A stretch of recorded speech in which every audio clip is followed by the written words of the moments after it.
اعوذ باللہ من الشیطان الرجیم بسم اللہ الرحمن الرحیم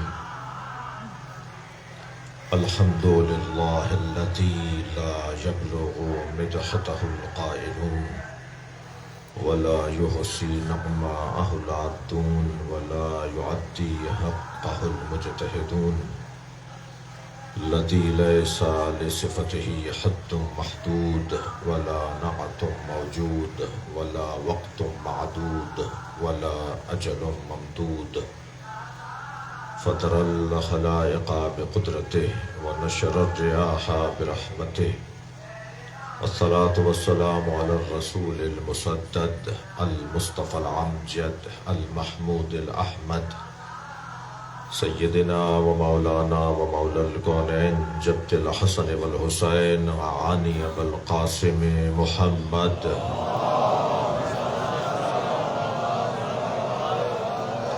وآلہ الطیبین الطاہرین المعصومین الذین قال اللہ انما یرید اللہ لیذہب عنکم الرجس اہل البیت ویطہرکم تطہیرا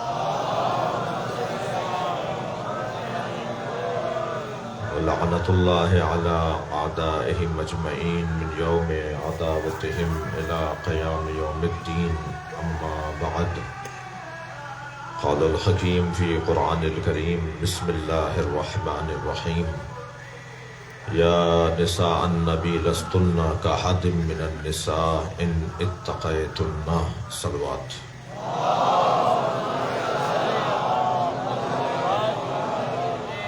التماس ہے ایک مرتبہ سورہ فاتحہ 3 مرتبہ سورہ اخلاص حاضرین مجلس کے مرحومین خاص طور پر ڈاکٹر سید محمد علی شاہ بی بی گل فاطمہ بی بی عزیز فاطمہ سید باقر علی شاہ کربلائی بی بی رشیدہ بیگم بی بی عقیلہ زہرا سید اکبر علی شاہ سید مہدی علی شاہ سیدہ بطول فاطمہ بی بی سیدہ فاطمہ سید علی رضا شاہ عبد القادر ابڑو اور خاص طور پر حاضر ہوا ہوں پہلی برسی ہے سید عابد علی شاہ نے ڈاکٹر سید محمد علی شاہ رحم اللہ من قرأ الفاتحہ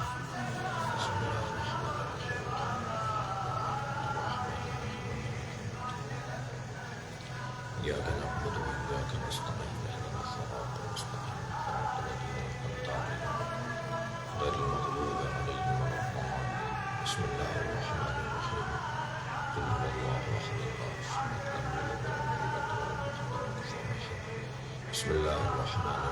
قل هو اللہ احد اللہ الصمد لم یلد ولم یولد ولم یکن له کفوا احد بسم اللہ الرحمن الرحیم قل هو اللہ احد اللہ الصمد لم یلد ولم یولد ولم یکن له کفوا احد اللہم صل علی محمد وعلی محمد مغفرت کے لیے صلوات پڑھیں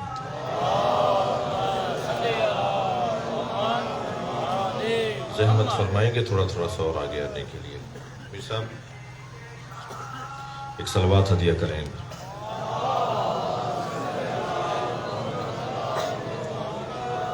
سورہ مبارکہ احزاب کی آیہ کریمہ ہے اللہ اپنے اس کلام میں ارشاد فرما رہا ہے یا نساء النبی اے نبی کی زوجاؤں لستن کاحد من النساء تم عام عورتوں کی طرح نہیں ہو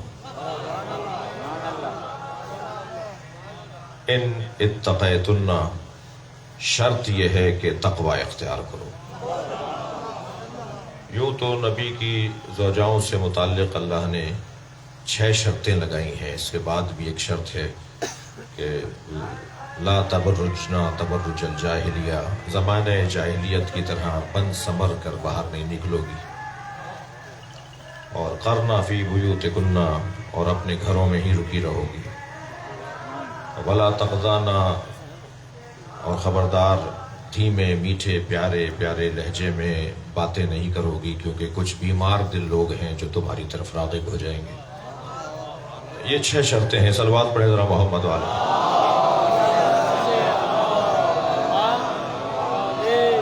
لیکن یہاں جو میرا مطلب ہے اس آیت کی تلاوت میں وہ یہ ہے کہ اللہ نے کم سے کم یہ بات پہلے ہی مرحلے پہ روشن کر دی کہ جو نبی سے منسوب ہو جائے وہ عام نہیں رہتا. یعنی میں مسلمانوں کے ایک طبقے سے مخاطب ہوں کہ جب نبی سے عارضی وقتی طور پر کوئی زوجہ منسوب ہو جائے تو وہ عام عورت نہیں رہتی، تو اہل بیت سب کے برابر کیسے ہوگا؟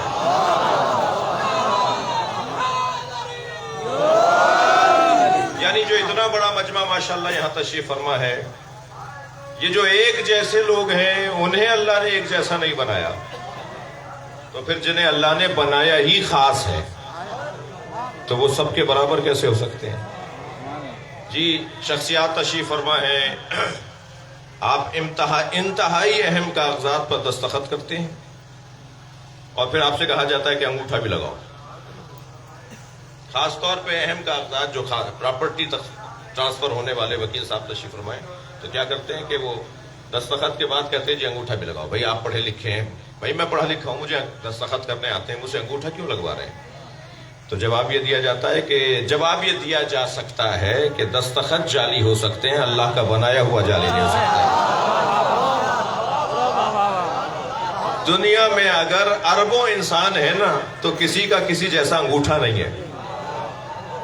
اگر سب کے انگوٹھے مختلف ہیں، کسی کا کسی جیسا انگوٹھا نہیں ہے تو ذہن ایک جیسا کیسے ہوگا؟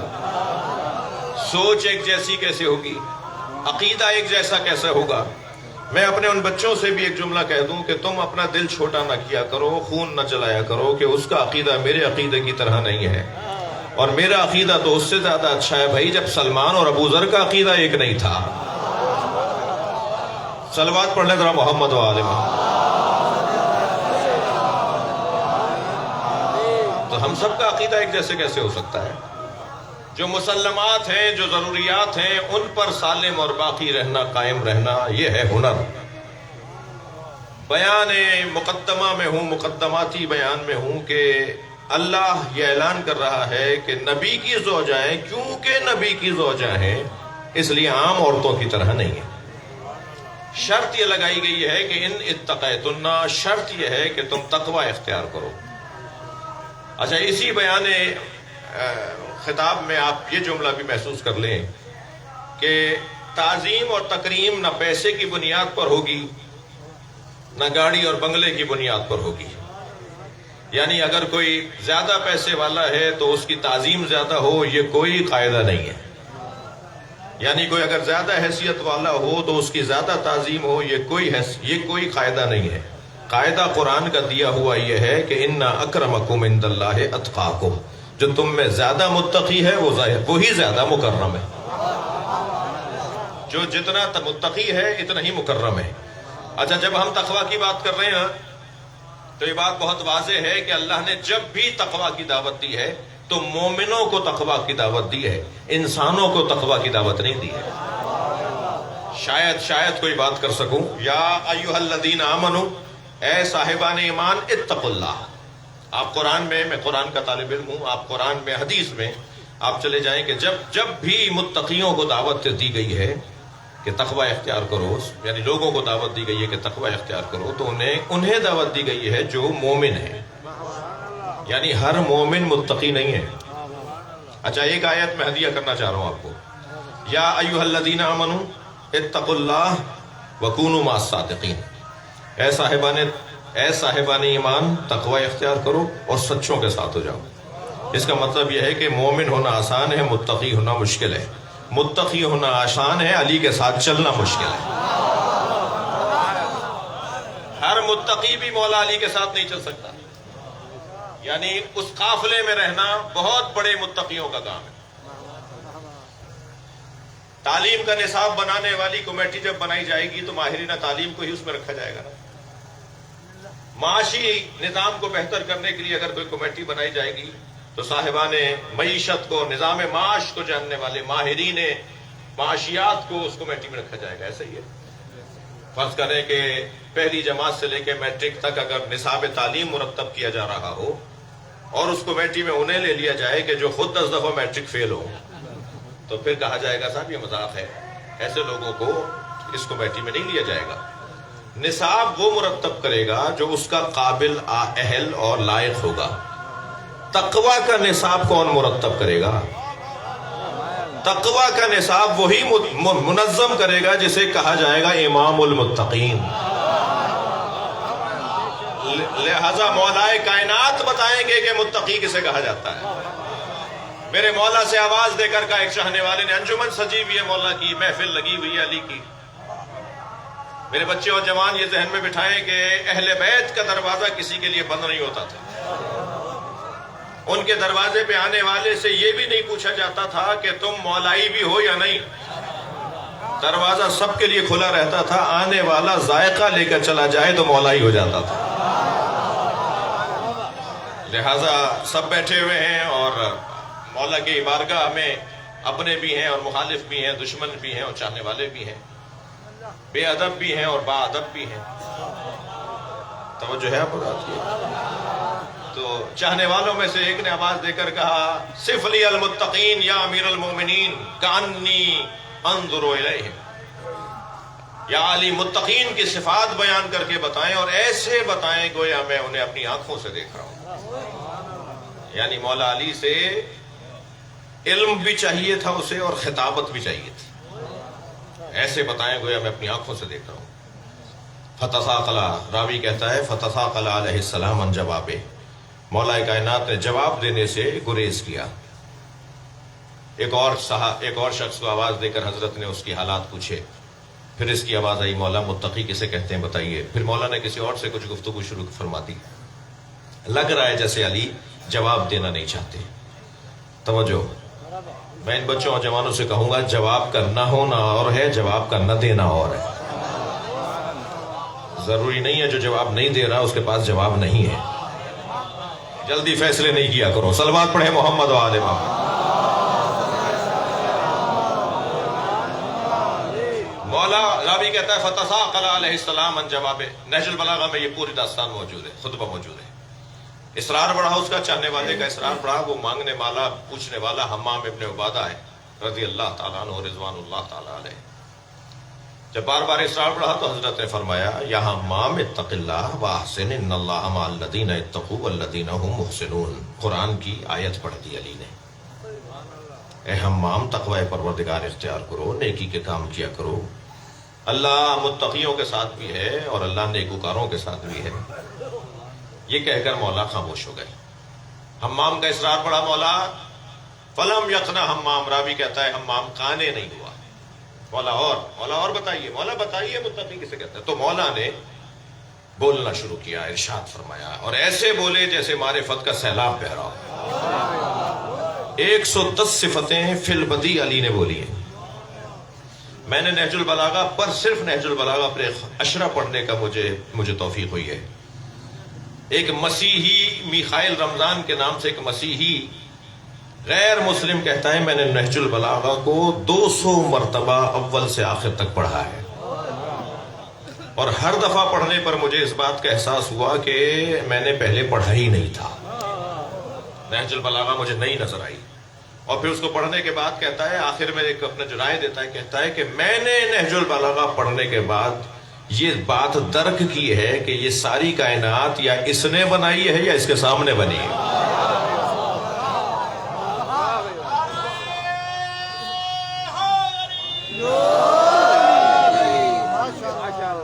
اس بیان میں، اپنے اس مقالے میں، وہ ایک خطبے پہ بھی تبصرے کیے ہیں اس نے۔ خطبہ حمام پر، جو یہ خطبہ متقین ہے مولا کا معروف خطبہ، اس پہ تبصرہ کرتے ہوئے کہتا ہے، وہ غیر مسلم ادیب، عربی ادیب، لبنان کا رہنے والا، وہ یہ کہتا ہے کہ اس خطبے میں مولا علی نے جو لفظ، جو جملے اپنی زبان مبارک پر جاری کیے ہیں، وہ ردھم کے ساتھ ہیں، مصروں کی طرح ہیں، جیسے شعر کے مصرے ہوتے ہیں نا، قافیے کے ساتھ، ردیف کے ساتھ، اور وزن والے جملے ہیں، اور فی البدی بول رہے تھے علی۔ یعنی آج بھی اگر عربی ادب رکھنے والا، عرب زبان ادیب اس خطبے کو پڑھنا چاہے گا نا تو اسے کھول کر سامنے رکھنا ہوگا، پھر بھی شاید 4 جگہ اٹک جائے، اتنے مشکل الفاظ، اتنے گہرے پیغامات ہیں۔ وہ کہتا ہے مگر علی بول رہے تھے۔ مولا نے 110ویں صفت جب بیان فرمائی نا تو چیخنے کی آواز آئی، سب نے مڑ کر دیکھا تو حمام کا دم نکل چکا تھا۔ وہ جو کہہ رہے تھے نا کہ مجھے بتائیں مولا متقی کسے کہتے ہیں، وہ مر گئے، رحلت کر گئے۔ مولا نے ان کا جنازہ دیکھ کے فرمایا انی اخاف علیہ، مجھے اسی بات کا خوف تھا، میں جانتا تھا کہ یہ برداشت نہیں کر پائے گا۔ جی علی کو برداشت کرنے کے لیے سلمان کا مزاج چاہیے۔ یہ دنیا ہی کچھ اور ہے، یہ بات ہی کچھ اور ہے۔ مولا فرمایا میں جانتا تھا کہ میں اسی بات کا خوف تھا کہ ایسا ہو جائے گا۔ تو وہاں ایک شخص نے آواز دے کر کہا یا علی ان باتوں کا اثر آپ پر کیوں نہیں ہوتا؟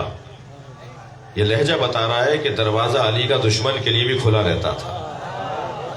کہنے لگا یا علی ان باتوں کا اثر آپ پر کیوں نہیں ہوتا؟ مولا نے فرمایا تیرے منہ میں شیطان کی زبان بول رہی ہے۔ یہ فیصلہ بھی علی نے پہلے ہی کر دیا تھا، جو زبان علی کے خلاف چلے وہ شیطان کی زبان۔ صلوات پڑھیں گے محمد و آل محمد۔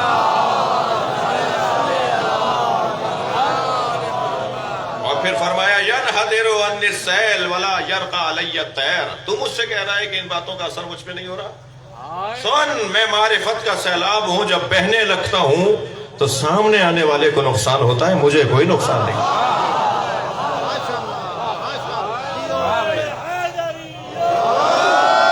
میں معرفت کا سیلاب ہوں، بہتا ہوں تو سیرابی اور سیالی کرتا ہوا گزرتا ہوں۔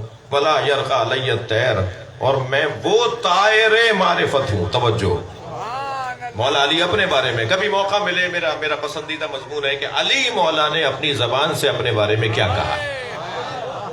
علی بے زبان علی، اس موضوع پر بات ہو۔ خود نہج البلاغہ میں مولا علی نے 100 سے زیادہ جگہ ہیں جہاں مولا نے اپنا تعارف کروایا کہ میں کون ہوں۔ اور صحیح اور سالم رستہ یہی ہے کہ علی سے ہی پوچھتے ہیں کہ علی کون ہے، اس لیے کہ جب میں اور آپ علی کے بارے میں، مولا کے بارے میں غور کریں گے تو کہیں نہ کہیں بند گلی میں آ جائیں گے۔ تو بہتر یہ ہے کہ مولا سے پوچھ لیتے ہیں کہ مولا کیا ہے۔ تو جو مولا نے اپنے بارے میں ان میں سے ایک جملہ فرماتے ہیں کہ ولا یرقى علی الطیر، اور میں وہ معرفت کا پرندہ ہوں کہ جب وہ اڑان بھرنے لگتا ہے تو دنیا کے پرندوں میں دم ہی نہیں ہے جو اس کے برابر آ سکے۔ صلوات پڑھیں مولا علی کی ذات پر۔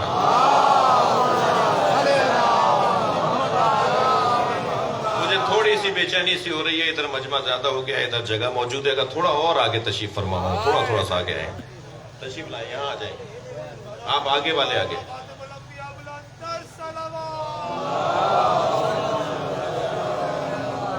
ایک صلوات اور ہدیہ کر کے آگے آئیے تھوڑا سا۔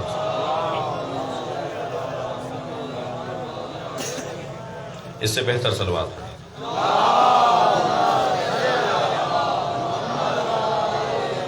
آپ اس سے اچھی صلوات پڑھ سکتے ہیں۔ اللہم صل علی۔ توجہ کر لی آپ نے؟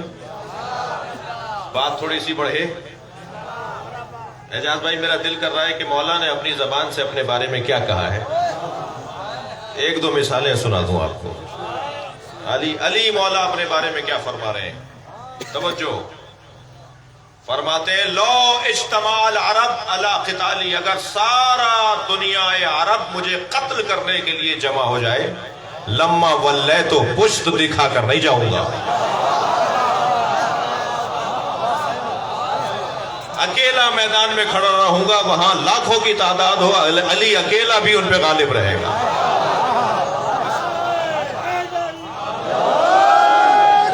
جب کسی نے مولا سے پوچھا مولا آپ جب میدان جہاد میں اترتے ہیں تو پہلے کسے مارتے ہیں؟ کوئی کاریگر جو پوچھ رہا تھا نا مولا سے، یعنی کچھ لینا چاہتا تھا علی سے، کہنے لگا مولا جب میدان میں اترتے ہیں تو پہلے آپ کس کو مارتے ہیں؟ مثلا لمبے لوگوں کو مارتے ہیں، موٹے لوگوں کو مارتے ہیں؟ بھئی خطیب ہوں تو کچھ تو بولوں گا نا۔ یا مثال کے طور پہ جو گھوڑے پر بیٹھ کر آیا ہے پہلے اسے ماریں گے، جو بہت سج دھج کے آیا ہے، بڑے زیورات لگا کے آیا ہے، پہلے اسے ماریں گے؟ تو مولا فرماتے ہیں جب میں میدان میں اترتا ہوں تو پہلے سرداروں کو مارتا ہوں، بیچارے مزدوروں کی جان لے کر کیا کروں گا، جنگی ٹھنڈی پڑ جاتی ہے جب میں سردار مار لیتا ہوں۔ صلوات پڑھیں گے محمد و آل محمد۔ یہ میدان جہاد کے بارے میں علی کے اپنے بارے میں اقوال ہیں۔ عزیزو ایک موت کی مجلس ہے تو مجھے مولا کا یہ قول یاد آ رہا ہے جو ہے مولا نے اپنی زبان سے اپنا تعارف کروایا ہے۔ مگر میں سمجھتا ہوں کہ شاید ہی کوئی اس مجلس میں بندہ ہوگا جو مولا کا یہ قول سن کر جوان نہیں ہوگا، تازگی اس کے اندر نہیں آئے گی۔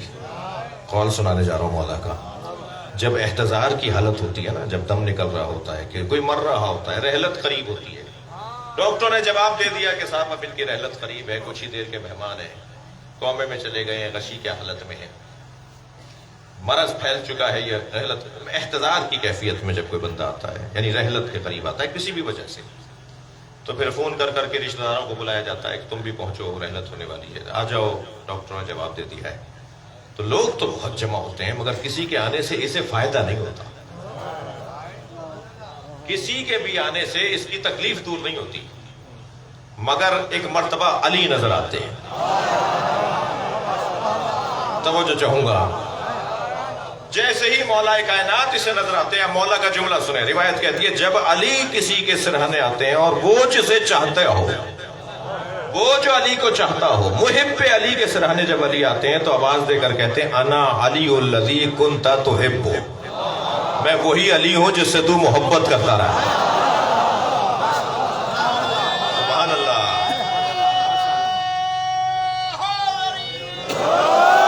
صلوات پڑھیں گے محمد و آل محمد۔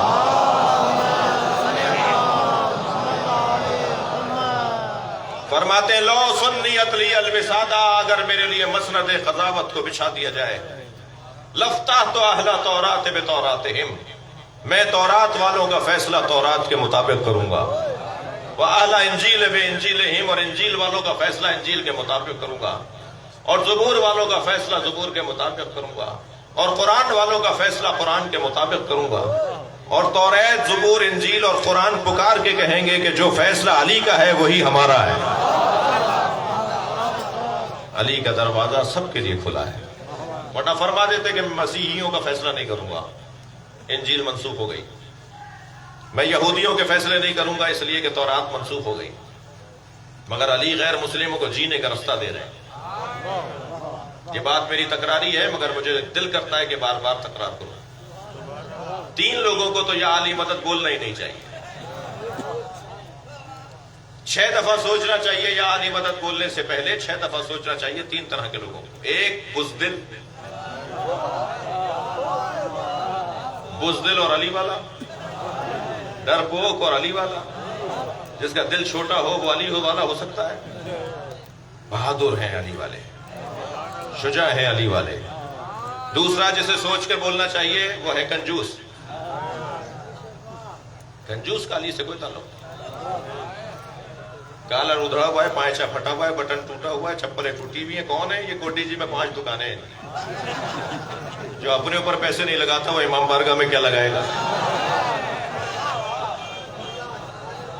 وہ مولا حسین کے لیے نیاز کیوں کرے گا؟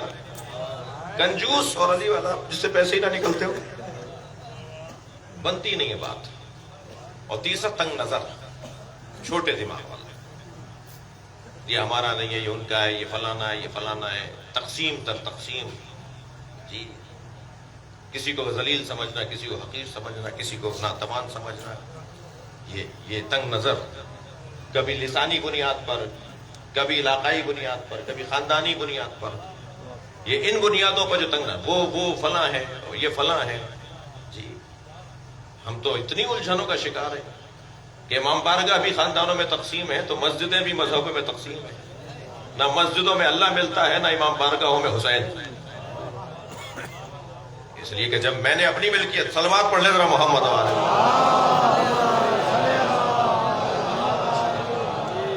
وہ میری مجلس ہے، مجلس امام حسین کی ہے، تمہاری ہے، وہ میرا جلوس ہے، وہ میرا علم ہے، بھائی مولا عباس کا علم ہے۔ اب یہ جو تنگ نظری ہے نا، گھٹن، یہ علی والوں میں نہیں ہو سکتی۔ دلیل دے رہا ہوں، دلیل یہ ہے کہ مولا علی نے یہ نہیں کہا کہ میں عیسائیوں اور یہودیوں کے فیصلے نہیں کروں گا، علی کا دروازہ تو سب کے لیے کھلا ہوا ہے۔ اور میں سندھ کے قدیمی علاقے کو ڈی جی میں مجلس پڑھ رہا ہوں، سندھ کا تو حسن ہی کچھ اور ہے، یہاں کا ہندو بھی علی مدد بولتا ہے، سنی تو ویسے ہی مولائی ہے۔ اور عزیزان گرامی، میں نہیں رہ پاتا، میرے ہاتھ میں نہیں ہے، اور اس لیے نہیں کہ میں یہاں آیا ہوا ہوں تو کہہ رہا ہوں، میں ہر جگہ دسیوں جگہ کے کلپس موجود ہوں گے کہ سندھ کی سرزمین پہ جو میر صاحبان کی خدمات ہیں وہ صدیوں پر غالب ہیں. نسلوں کا ٹریک ٹھیک کیا ہے انہوں نے. مولا عباس کا علم گھر گھر پہ لگوا کے نسلوں میں مولائیت کو منتقل کیا ہے. جی پنجاب میں کچھ پیسہ تکفیریوں کا کام آیا، مگر سندھ میں تو ضائع گیا، کچھ نہیں کر پائے. بہت پیسہ خرچ کیا مگر پیسے ضائع گئے. ہمارے خون میں مولائیت ہے. بھائی کوئی تکفیریوں کو خبر کرے ہم سے حسین مولا کا نام چھٹے گا نہیں. ہم پیدا ہونے سے پہلے کے حسینی ہیں.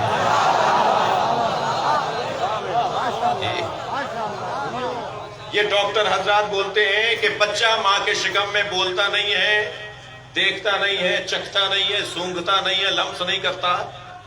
بچہ ماں کے شکم میں صرف اور صرف سنتا ہے. ماں کے شکم میں بچے کے سننے کی صلاحیت شروع ہو جاتی ہے. جو ماں سنتی ہے وہی بچہ سنتا ہے. یہ ضروری نہیں ہے جو ماں کھاتی ہے وہی بچہ کھائے، لیکن جو ماں سنتی ہے وہی بچہ سنتا ہے. ہماری ماؤں کا ہم پہ احسان ہے کہ ان دنوں میں ہمیں مجلس میں لے جاتے تھے، اور ابھی ہم دنیا میں آئے نہیں تھے کہ حسین حسین، علی علی سے آشنا. صلوات پڑھے محمد و آل محمد.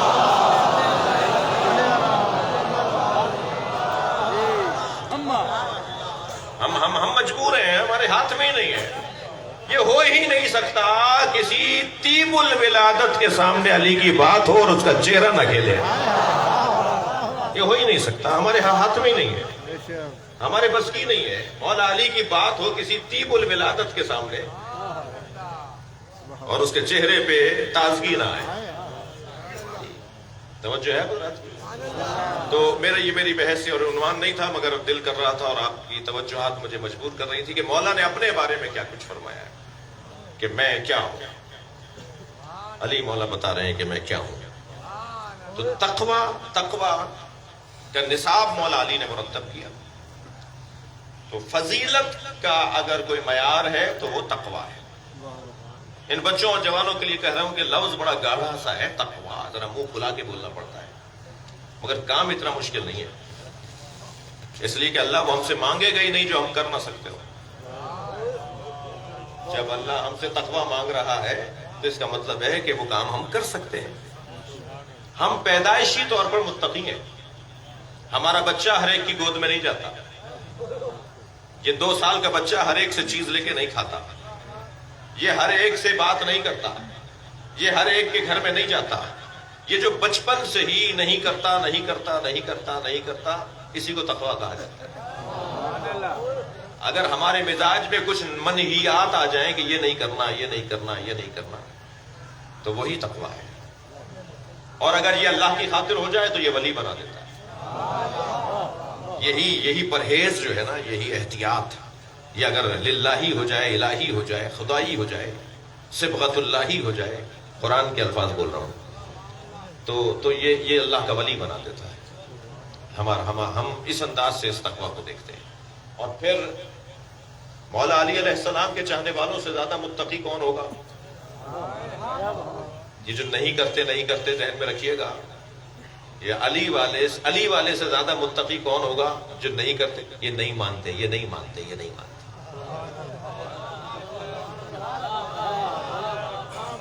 صلوات پڑھ لیں ذرا.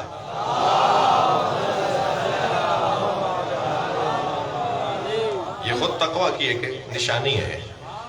تو تقوی شرط ہے تکریم کے لیے، اکرام کے لیے، تعظیم کے لیے. نبی سے جو بھی منسوب ہے اس کا مقام بلند ہے، اور اس لیے کہ وہ اس سے توقع زیادہ ہے، اس کی ذمہ داریاں زیادہ ہیں. جب میں اور آپ کالے کپڑے پہن کے گلی سے گزرتے ہیں تو ہمیں بتانا نہیں پڑتا کہ ہم شیعہ ہیں، بلکہ ہماری چال بتا رہی ہوتی ہے کہ حسینی جا رہا ہے. ذمہ داریاں بھی بڑھ جاتی ہیں، فرائض بھی بڑھ جاتے ہیں، اور الحمدللہ بہت ساری چیزیں نہ چاہتے ہوئے بھی اللہ نے ہمیں عطا کی. یعنی ہم ارادتاً یہ کام نہیں ہو رہا، ایک پریکٹس ہم سے کروائی جا رہی ہے، ایک عادت ڈالی جا رہی ہے جس کے خود بخود نتیجے نکل رہے ہیں. اور ان نتیجوں کی طرف بہت سے نتیجوں کی طرف ہماری توجہ بھی نہیں ہے. کہ یہ نتیجہ بھی اس کا نکلے گا. مثلاً یہ رونا، یہ گریا. آج کے جدید بچے جو ہیں نا، جو مثال کے طور پہ آکسفورڈ اور کیمبرج سے وابستہ ہیں یا مثلاً جدید تعلیم سے وابستہ ہیں، ان کے ذہنوں میں سوالات کی ایک یلغار ہے، ایک بھرمار ہے، اور ان کے سوالات کی تشفی جب تک نہیں ہوتی اس وقت تک وہ مانتے نہیں ہیں. اور یہ کیوں اور کیسے کی جو ان کے ذہن کے اندر طوفانی کیفیت ہے، اس کو ذرا ٹھہراؤ کی ضرورت ہے. کہیں کچھ ہو کہ اس کو ٹھہراؤ ملے. مثلا اس گفتگو میں ایک بات یہ آتی ہے کہ رونا مقصد نہیں ہے. ہمارے کانوں میں بھی دائیں بائیں سے آوازیں آ رہی ہوتی ہیں کہ ہمیں رونے کے لیے پیدا نہیں کیا گیا ہے، رونا مطلب نہیں ہے. میں انہیں ذرا متوجہ کرنا چاہتا ہوں کہ تم ذرا رونے کے فلسفے کو سمجھو، پھر شاید یہ جملہ تم سے چھٹ جائے گا. یہ جو رونے کی مشق کروائی جاتی ہے نا، کیا کہا معصوم نے؟ مصائب نہیں پڑھ رہا، لیکن میں صرف عرض کر رہا ہوں کہ یہ جو تقویٰ ہے، کیا کریں کہ ہمارے مزاج میں ہمارا مزاج ستھرا ہو جائے، ہمارا مزاج شفاف ہو جائے. ہمارا وجود ایک موت کی مجلس ہے، اس لیے چند باتیں سنیے گا. ہمارے مزاج میں شفافیت آ جائے. اس کا ایک رستہ حسین مولا پہ گریا ہے. یہ جو کہا گیا من بکا او ابکا او تبا کا، مولا فرما رہے ہیں جو میرے جد حسین پہ رویا، جس نے رلایا اور جس نے رونے کا ماحول بنایا. میں ترجمہ نہیں کرتا کہ جس نے رونے کی شکل بنائی، معمولاً ترجمہ یہی کیا جاتا ہے کہ جس نے رونے کی شکل بنائی. نہیں، جو رویا، جس نے رلایا، وہ خود بخود شکل بنے گی اس کی. یہاں ترجمہ کریں گے جس نے رونے کا ماحول بنایا، یعنی جس نے فرش بچھایا، جس نے ممبر لگایا. بانی مجلس، رونے والا یعنی آپ، رونالے والا یعنی ذاکر، اور بانی مجلس. تین ہی تو ستون ہیں عزاداری کے. عزاداری کے ستون، ارکان عزاداری یا سامعین ہیں یعنی آپ محترم ہیں، یا ذاکرین ہیں جو ممبر پر آتے ہیں، یا بانیان ہیں. تو جو رویا، جس نے رلایا اور جس نے ماحول بنایا، جس نے مجلس کا انعقاد کیا اور اہتمام کیا، اس کے لیے معصوم فرما رہے ہیں اس کے لیے جنت واجب ہے، جنت اس پر واجب ہے. تو یہ جو رونا، رلانا یا رونے کا ماحول بنانا، یعنی بانی بنیاد رکھنا، مجلس کا انتظام کرنا، اس پہ اگر آپ غور کر لیں کہ یہ ایک پریکٹس کروائی جا رہی ہے، نہ چاہتے ہوئے بھی ہمارا دل نرم کرنے کی مشق کروائی جا رہی ہے. ہم نہ بھی چاہ رہے ہوں مگر کام ہو رہا ہے ہمارے اوپر. جی، بڑوں نے، مالکوں نے سوچا ہوا ہے ہم تو نوکر ہیں، انہوں نے جو طے کیا اس پہ ہم لگے ہوئے ہیں. جی، ہماری مشق کروائی جا رہی ہے کہ دل نرم کرو. کسی طرح نماز کیوں پڑھوائی جا رہی ہے؟ تاکہ دل نرم ہو، احساس ہو. روزہ احساس ہو، زکوٰۃ احساس دلانے کے لیے. ساری عبادتیں احساسات اور جذبات کو کنٹرول کرنے کے لیے. ہمیں رلانے کی مشق کی جا رہی ہے. رونا نہیں آ رہا تو رونے کا ماحول بناؤ، کوشش کرو. آنسو نہ آئے تو اللہ سے آنسو مانگو. دل نرم کرنے کی مشق ہو رہی ہے. اور جس قوم کا دل نرم ہو پھر وہ کسی کو رلاتی نہیں ہے.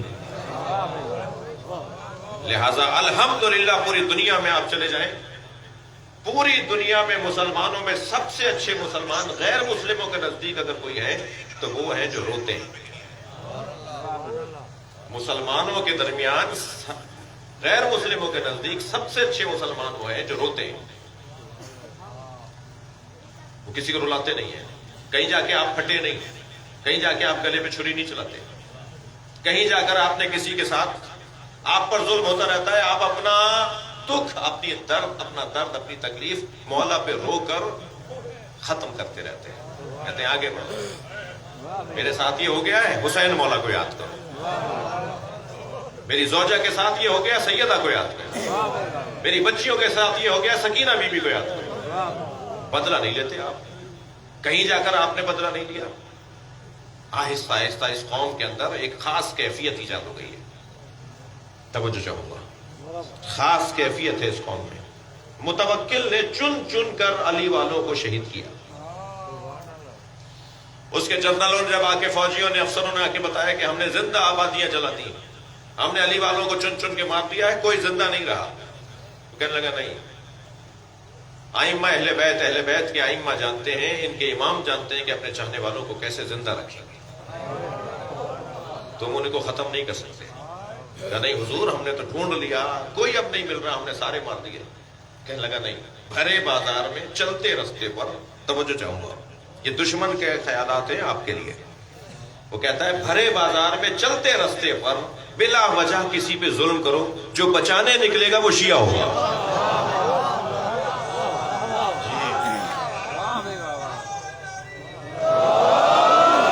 جو حمایت کرنے نکلے گا اسے جب لے جاؤ گے وہ شیعہ نکلے گا۔ اور ایسے انہوں نے 85 لوگ پکڑے، خواہ کسی پہ ظلم کر رہے تھے، 2 لوگ آگے بڑھے، کیوں مار رہے ہو اسے؟ ہماری مرضی کا ایسے کیسے مرضی چلے گی؟ تم بلا وجہ ظلم کر رہے ہو، کہ پہلے تم آ جاؤ۔ اور جب انہیں لے کے گئے تو معلوم وہ شیعہ نکلا۔ اس لیے کہ علی کا چاہنے والا نہ ظلم برداشت کرتا ہے نہ ظلم دیکھتا ہے، یہ مرنا قبول کر لیتا ہے، ذلیل ہونا برداشت نہیں کرتا۔ صلوات پڑھیں گے مولا علی کی ذات پر۔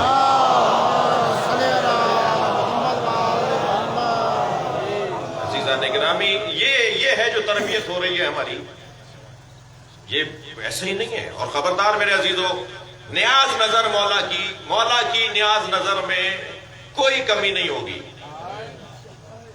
یعنی کوئی کمی کرنے کی سوچے نہیں۔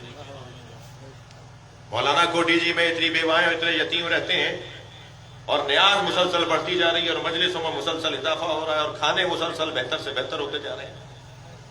آپ ذرا مجلسوں میں کم کیجئے اور وہاں بیواؤں اور یتیموں کی طرف توجہ کیجئے۔ میں خود فلاحی ادارے چلانے والا بندہ ہوں، ہم جیسوں کو تو چندے چاہیے ہوتے ہیں، تو میرے منہ سے تو آپ کو اچھا لگنا چاہیے جو کہنے جا رہا ہوں۔ خبردار، مولا حسین کی نیاز میں سے کم کر کے یتیموں اور بیواؤں کے فنڈ نہ بناؤ۔ تم حسین کے نظام کو مضبوط کرو، حسین یتیم خود پال دیں گے۔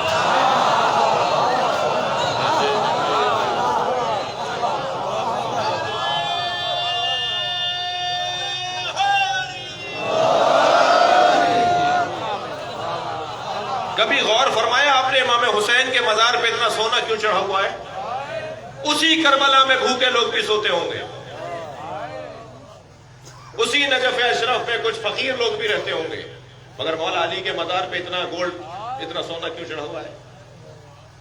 وائٹ گولڈ بھی چڑھا ہوا ہے، سونا اور وہ لگے ہوئے، ہیرے لگے ہوئے ہیں، اور بڑے بڑے بادشاہوں نے اپنے تاج اور اپنے زیورات وہاں پر ہدیے کیے ہوئے ہیں۔ جی کیوں؟ اچھا پہلے میں اور سوال کر لیں تو خانہ کعبہ کا غلاف کروڑوں ڈالر کا کیوں بنایا جاتا ہے؟ قاعدہ دے رہا ہوں میرے بچوں اور جوانوں، یہ ایک ذہن میں سوال ہے، میں ضمناً کچھ الجھنیں دور کر رہا ہوں کچھ بچوں کو۔ یہ اتنا مہنگا غلاف سونے کی تاروں سے اس کو لکھا جاتا ہے خانہ کعبہ کے غلاف پر، کیوں لکھا جاتا ہے؟ کیوں اتنا مہنگا؟ بھائی سادہ سا اللہ کا گھر، اللہ نے تو اپنے گھر کے اندر کوئی کچھ بھی نہیں رکھا، 4 دیواریں رکھی بس۔ سب سے زیادہ آسان گھر اللہ کا ہے، سب سے زیادہ سادہ گھر اللہ کا ہے۔ پھر وہ سونے کا پرنالہ لگا ہوا ہے، بارش کا پانی بھی گرتا ہے تو سونے کے پرنالے سے آ کے گرتا ہے۔ کیوں اتنا خرچہ کر رہے ہو بھائی؟ کیوں امام حسین کے مزار پہ؟ جواب دے رہا ہوں، سورہ مبارکہ نور آیت نمبر 36 ارشاد ہو رہا ہے، فی بیوت اذن اللہ ان ترفع ویذکر فیہا اسمہ ویسبح لہ فیہا بالغدو والآصال۔ جن گھروں میں صبح شام اللہ کا ذکر ہوتا ہے، جن گھروں میں اللہ کی تسبیح پڑھی جاتی ہے، حکم الہی یہ ہے کہ انہیں تعمیر بھی کرو، ان کی تعظیم بھی کرو۔ قرآن کہہ رہا ہے جن گھروں میں اللہ کا ذکر ہوتا ہے، اللہ کی تسبیح ہوتی ہے، ان گھروں کو تعمیر بھی کرو، ان کی تعظیم بھی کرو۔ جب یہ آیت نازل ہوئی تو اصحاب کی انجمن سرکار کے اطراف میں بیٹھی ہوئی تھی۔ ایک صحابی محترم نے آواز دے کر کہا، یا رسول اللہ وہ گھر کون سے ہیں جنہیں بنانے کا اللہ نے حکم دیا ہے؟ جن گھروں میں اللہ کی تسبیح ہوتی ہے، اس کا ذکر ہوتا ہے، ان گھروں کو تعمیر کرو۔ وہ کس کے گھر ہیں؟ ایک صحابی نے پوچھا، یا رسول اللہ وہ کس کے گھر ہیں؟ سرکار نے فرمایا، بیوت الانبیاء، وہ انبیاء کے گھر ہیں۔ سوال ہوا، جواب ہو گیا، بات مکمل ہو گئی تھی، مگر حضرت ابو بکر کی آواز آئی، یا رسول اللہ ھذا المکان منہم، یہ علی و بطول کا گھر ان میں سے ہے؟ یہ خود ان کا سوال کرنا بتا رہا ہے کہ ان کے ذہن میں علی و بطول انبیاء سے افضل تھے، ورنہ تو بتا دیا سرکار نے کہ وہ بیوت الانبیاء ہیں، وہ انبیاء کے گھر ہیں جنہیں تعمیر کرنے کا قرآن میں حکم آیا ہے کہ انہیں بچائے رکھنا، انہیں محفوظ رکھنا، انہیں تعمیر کرنا۔ مگر پوچھ لیا حضرت نے کہ کیا یہ گھر علی و بطول کا بھی ان گھروں میں سے ہے؟ اب جواب سنیے، میں کہتا ہوں قربان جائیے، یہ ایک نبی کا جملہ، نبی کا ایک جملہ ہمارے دلوں کو بہار دینے کے لیے بہت بڑا جملہ ہے۔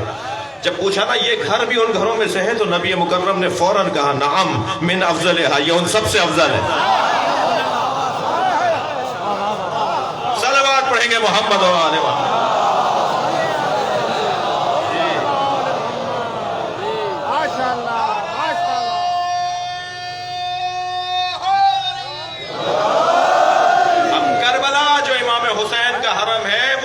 حسین کا گھر ہے، اور جن گھروں میں اللہ کا ذکر ہوتا ہے اور اللہ کی تسبیح ہوتی ہے، ان گھروں کو بنانے کا اللہ نے حکم دیا ہے۔ بنانے کی بات ہے، اب مرتضی شاہ اپنا گھر مثلا یہاں کچھ بنا رہے ہیں تو یہ اپنے حساب سے بنائیں گے نا جی۔ میر صاحب تشریف فرمائیں، یہ اپنا محل بنائیں گے تو اپنے حساب سے بنائیں گے نا، ہر ایک اپنے حساب سے بنائے گا۔ یہ تھوڑی ہوگا کہ میرے حساب سے آپ بنائیں یا آپ کے حساب سے میں بناؤں۔ جب قرآن نے کہہ دیا کہ ان گھروں کو بناؤ، تو بس جس کی جتنی عقیدت ہے اتنا ہی وہ بنائے گا۔ کوئی کہہ رہا ہے کہ میں یہ دے سکتا ہوں مزار کے بنانے میں، کوئی کہتا ہے کہ جی میں یہ ہدیہ دے سکتا ہوں، جس کی جتنی توانائی ہے اتنا بناتا چلا جائے گا۔ تعمیر کرنے کا اللہ نے حکم دیا ہے، گرانے کا حکم نہیں کیا۔ جو مسلمانوں کے ایک طبقے نے کیا وہ حکم نہیں تھا، حکم نہیں تھا، حکم تو یہ تھا کہ انہیں تعمیر کرو۔ شوال کے مہینے میں ہم اور تحریک پوری دنیا میں انشاءاللہ چلنے جا رہی ہے، اور مجھے خوشبو آ رہی ہے بی بی کا مزار بنے گا بہت جلدی، شاید اسی سال میں یا آئندہ بہت ہوگا تو جلد سے جلد بی بی کا مزار بنے گا۔ 4 اماموں کے مزار بنیں گے جی، وہاں بیویوں کے مزارات ہیں، وہاں ازواج کے مزارات ہیں، وہاں ایک ماں کا مزار بھی ہے جو روزانہ جاتی تھی جنت البقیع اور اپنی انگشت شہادت سے 4 قبروں کے نشان بناتی تھی اور کہتی تھی مجھے ام البنین نہ کہا کرو، اس لیے کہ ام البنین تو بیٹوں کے ماں کو کہا جاتا ہے۔ ام البنین بیٹوں کی ماں کو کہا جاتا ہے۔ میرے وہ بیٹے کہاں ہیں جن کے میں ماں ہوں؟ میرا عباس کے 3 بھائی سب کربلا میں سو گئے، میرا تو کوئی بیٹا زندہ ہی نہیں ہے۔ اس بی بی کی قبر بھی جنت البقیع میں ہے۔ ایک اور بی بی کا نام لو جس کی قبر وہاں ہے، اس بی بی کو رباب کہتے ہیں۔ علی اصغر مولا کی ماں۔ میں اجازت چاہوں گا بانی مجلس سے، مجلس تو ایک باپ کے اصالِ ثواب کی ہے، ایک بھائی کے اصالِ ثواب کی ہے، مگر آج بی بی کی شہادت کی تاریخ لگ گئی ہے، گزر رہی ہے۔ ہم کچھ دیر شام چلتے ہیں، وہاں بی بی کے مزار پہ آج ماتم ہو رہا ہے۔ مزار سے سرخ پرچم ہٹا دیے گئے ہیں، کالے علم لگا دیے گئے ہیں۔ بیٹی بھی علی کی بیٹی ہے۔ جب وہ نانا کے مزار پہ جاتی تھی تو کہہ دیا جاتا تھا چراغ بجھا دو زینب آ رہے ہیں۔ اجر و کمال اللہ، آپ آمادہ ہیں رونے کے لیے؟ اللہ آپ کو کوئی غم نہ دے سوائے غم اہل بیت میں، ہمیں رونے رلانے والوں میں قرار دے۔ زدر و عجیب ہے اس بی بی کا نام، اس بی بی کا کام، اس بی بی کا کردار۔ بی بی کے لقبوں میں ایک لقب ہے کعبۃ المصائب، مصیبتوں کا کعبہ، جس کے گرد مصیبتیں طواف کرتی ہوں، مسلسل جس کے گرد مصیبتیں رہتی ہوں، وہ جناب زینب۔ 3 سال کا سن ہے، آپ رو رہے ہیں، اللہ آپ کو اس کا اجر عطا فرمائے۔ 3 سال کا سن ہے جناب زینب کا۔ نبی روزانہ دروازے پر آ کے سلام کرتے ہیں نماز فجر کے بعد، اور کوئی نہ کوئی گھر سے باہر آتا ہے اور نبی کو سلام کر کے اندر آنے کی دعوت دیتا ہے۔ ایک دن جناب زینب دروازے پر آ گئی، 3 سال کا سن ہے، اندر تصور میں جائیے، اور جیسے نبی نے کہا نا السلام علیکم یا اہل بیت النبوہ، تو دروازہ کھلا اور زینب کھڑی تھی۔ جتنا پیار حسین سے ہے نا نبی کو، اتنا ہی زینب سے بھی ہے۔ پیشانی کا بوسہ لیا، فرمایا میری بیٹی زینب تم دروازے پہ کیوں آئی ہو؟ فرمایا نانا رات کو میں نے خواب دیکھا ہے، اماں زہرا کہتی ہیں کہ نانا سے تعبیر پوچھو۔ بیٹا تم نے کیا دیکھا ہے؟ نانا میں نے دیکھا ہے صحرا میں تنہا ہوں۔ جنہیں رونا آ رہا ہے اپنی آوازوں کو آزاد کریں گے۔ نانا میں نے خواب میں دیکھا ہے ایک بیابان میں تنہا ہوں، نانا تیز آندھی چل رہی ہے اور آندھی چلنے سے میرے پیر زمین سے اکھڑ رہے ہیں، تو میں نے ایک درخت کا سہارا لیا، مگر نانا آندھی کا جھونکا آیا، درخت زمین سے اکھڑ گیا۔ نانا مجھے دوسرا درخت نظر آیا، میں نے اس کا سہارا لیا، مگر وہ درخت بھی زمین سے اکھڑ گیا۔ نانا پھر میں نے ایک اور درخت کو دیکھا اور اس کا سہارا لیا، مگر تیز جھونکا آیا اور درخت زمین سے اکھڑ گیا۔ اب دور دور تک کوئی درخت نہیں تھا اور تیز آندھی چل رہی تھی۔ آنکھوں میں آنسو لا کر کہنے لگی نانا خواب یہاں مکمل ہو گیا ہوتا تو میں آپ کو زحمت نہ دیتی۔ دور دور تک کوئی سہارا نہیں تھا، تیز آندھی چل رہی تھی، نانا میں نے خواب میں دیکھا میرے سر سے چادر اتر گئی۔ نبی کی آنکھوں میں آنسو آ گئے۔ فرمایا زینب تمہارے 3 سہارے ہیں، تمہارا بابا علی تمہارا سہارا، تمہارا بھائی حسن، تمہارا بھائی حسین، مگر ایک ایسا بیابان ہوگا جہاں تمہارے سر سے چادر اترے گی۔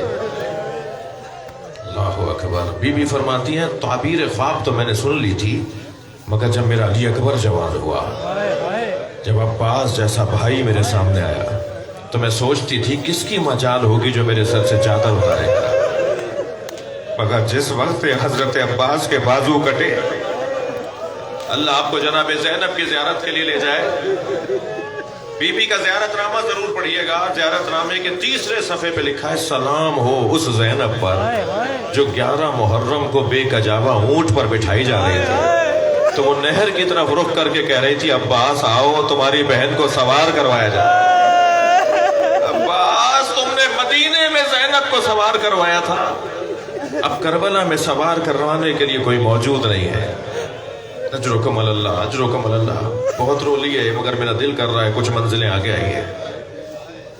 بڑی ذمہ داریاں دی ہیں آل رسول کے گھرانے میں، جناب زینب کو بڑی ذمہ داریاں دی گئی ہیں۔ جب جناب زہرا کی شہادت ہونے لگی نا، سوچیں گے آپ 18 سال کی بی بی جس کے بچے چھوٹے ہوں، چھوٹے بچوں کی ماں جب دنیا سے جا رہی ہوتی ہے اس کی حالت کچھ اور ہوتی ہے، کبھی شوہر سے کچھ کہے گی، کبھی ایک بچے سے دوسرے بچے کے لیے کچھ کہے گی۔ جناب زہرا جب جانے لگی مولا علی کو بلایا، یا علی میری زینب کا یہ مزاج ہے، میرے حسن کا یہ مزاج ہے، میرے حسین کا یہ مزاج ہے، ان میرے بچوں کا خیال رکھنا۔ پھر ایک ایک بچے کو بلا کے کہا بابا کا خیال رکھنا، اپنی بہن کا خیال رکھنا۔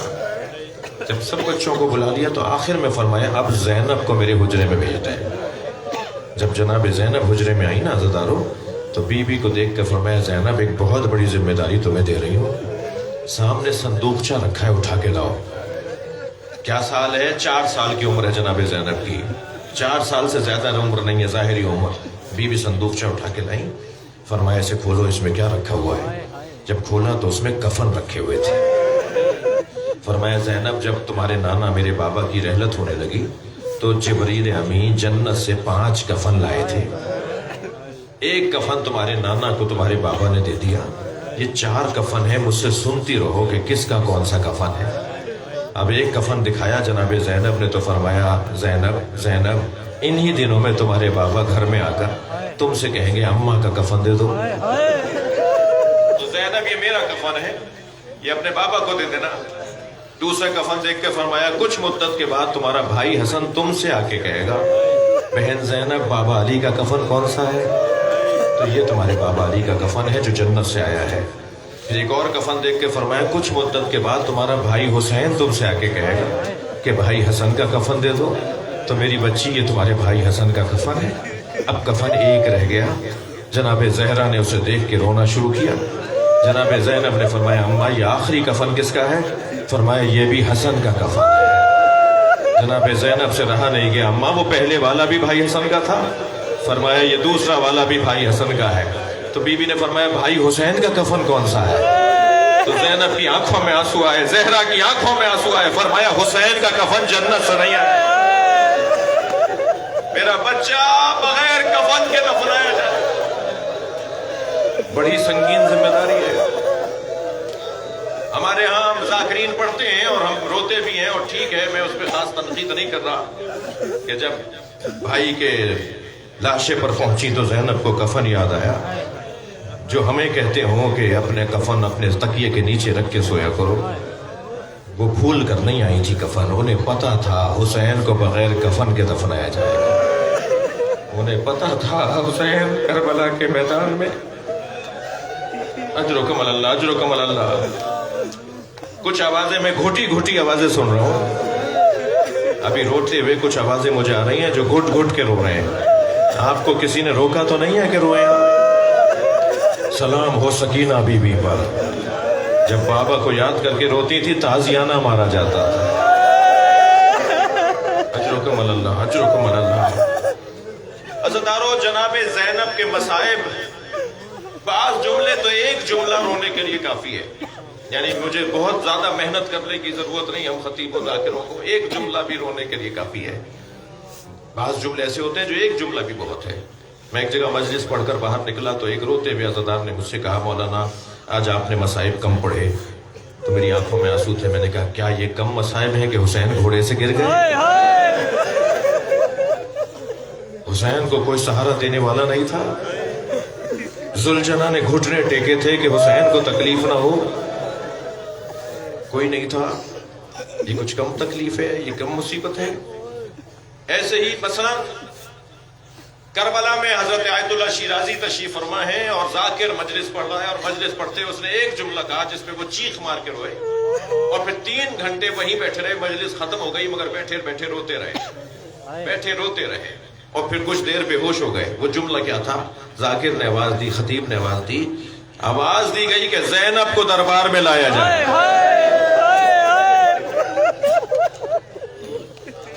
بہت سنگین بات ہے۔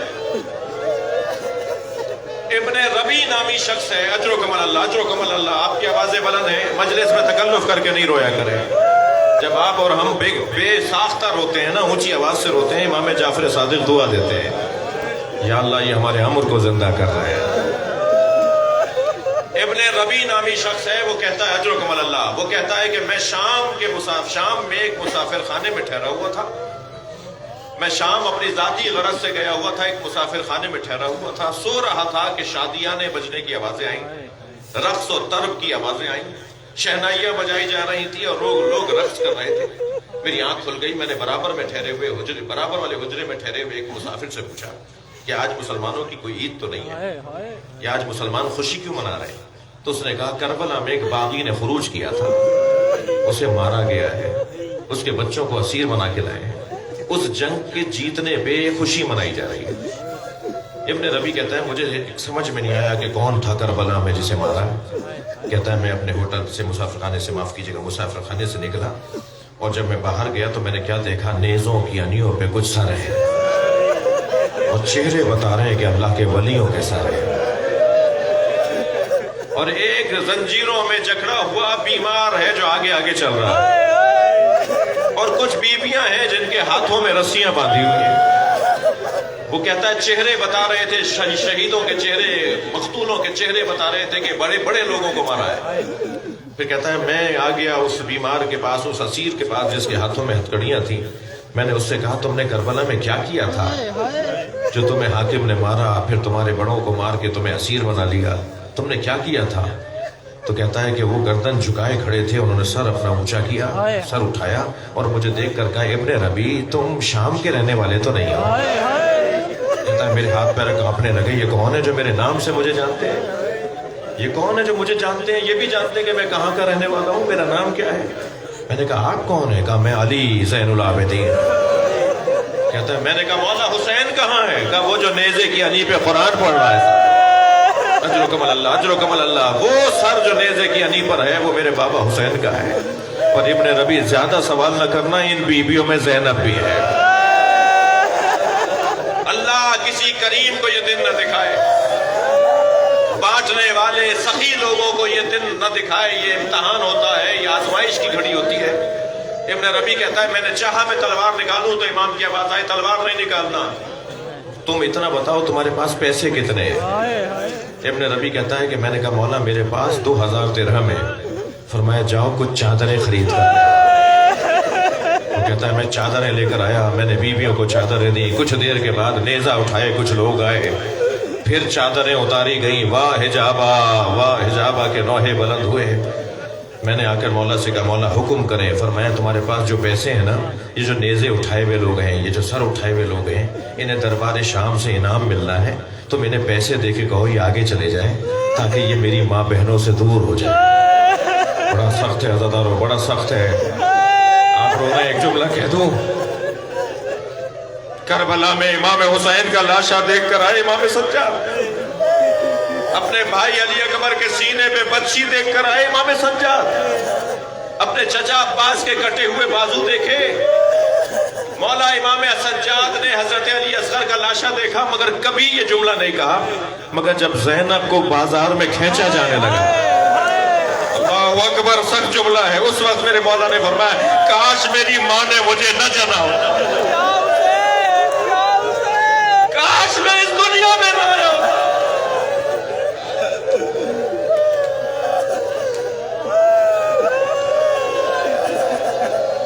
ابن ربی نے کچھ پیسے دو یہ آگے چلے جائیں تاکہ تماشا دیکھنے والے اگر دیکھیں تو سروں کو دیکھیں۔ کچھ لوگوں نے بات مانی، کچھ نے نہیں مانی۔ اسی اثنا میں ابن ربی کہتا ہے کہ میں نے دیکھا ایک شخص کی جھولی میں پتھر ہیں اور وہ بیویوں کو پتھر مار رہا ہے۔ میں نے دیکھا کہ ایک شخص نے حسین کی پیشانی پہ پتھر مارا، جب حسین کی پیشانی سے تازہ خون نکلنے لگا تو مجھ سے برداشت نہیں ہوا، میں نے تلوار نکال لی تو امام سجاد کی آواز آئی ابن ربی برداشت کرو، ہمیں دربار میں جانے دو، تم سے ایک پتھر برداشت نہیں ہوا، ہم کربلا سے پتھر کھاتے ہیں، ہمیں کوئی پتھر مارتا ہے۔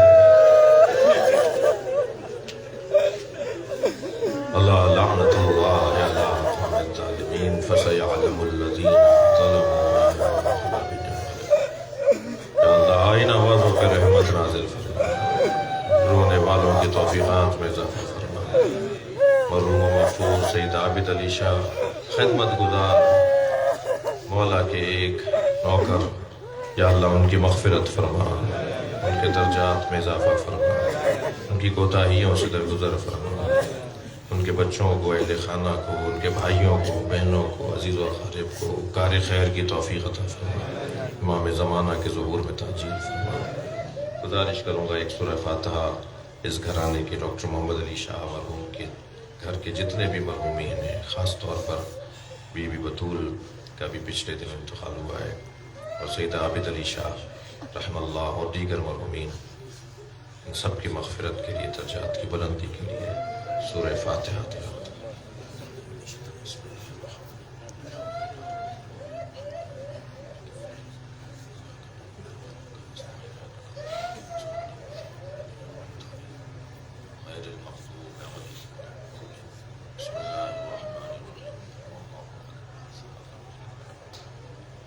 بسم اللہ الرحمن الرحیم۔